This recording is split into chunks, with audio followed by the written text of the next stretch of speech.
कभी कभी किस्मत से भी बड़ी होती है हमारे भीतर की जिज्ञासा। कीरो नाम का निडर बंदर यही साबित करने निकला था।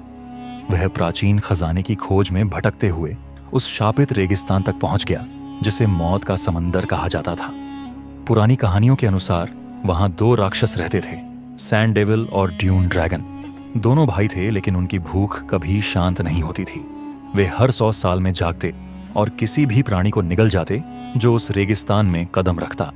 कीरो को इन कहानियों पर यकीन नहीं था, लेकिन जैसे ही उसने रेत में दबा एक प्राचीन जादुई पत्थर उठाया, जमीन कांपने लगी।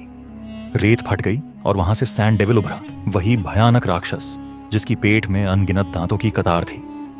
कीरो जैसे तैसे रेत के टीलों के पीछे भागा, लेकिन तभी आकाश में गड़गड़ाहट हुई और रेत के तूफान के बीच से ड्यून ड्रैगन प्रकट हुआ। यह राक्षस रेत से बना हुआ था, लेकिन उसके बड़े बड़े पंख और चमकती लाल आंखें थीं। दोनों राक्षसों ने कीरो को चारों ओर से घेर लिया। अब भागने का कोई रास्ता नहीं था, लेकिन कीरो के पास उसकी दादी का दिया हुआ लाल कपड़ा था जिसमें राक्षसों को बांधने की शक्ति थी।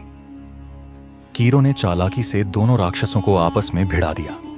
उसने सैंड डेविल के ऊपर कूदकर ड्यून ड्रैगन पर हमला करने का नाटक किया। दोनों राक्षस गुस्से में आकर आपस में लड़ने लगे। लड़ते लड़ते जैसे ही वे पास आए, कीरो ने लाल कपड़ा दोनों के गले में बांध दिया।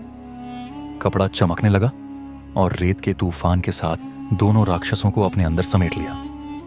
रेगिस्तान में अब शांति थी, लेकिन कीरो को पता था कि ये राक्षस हमेशा के लिए नहीं मरे।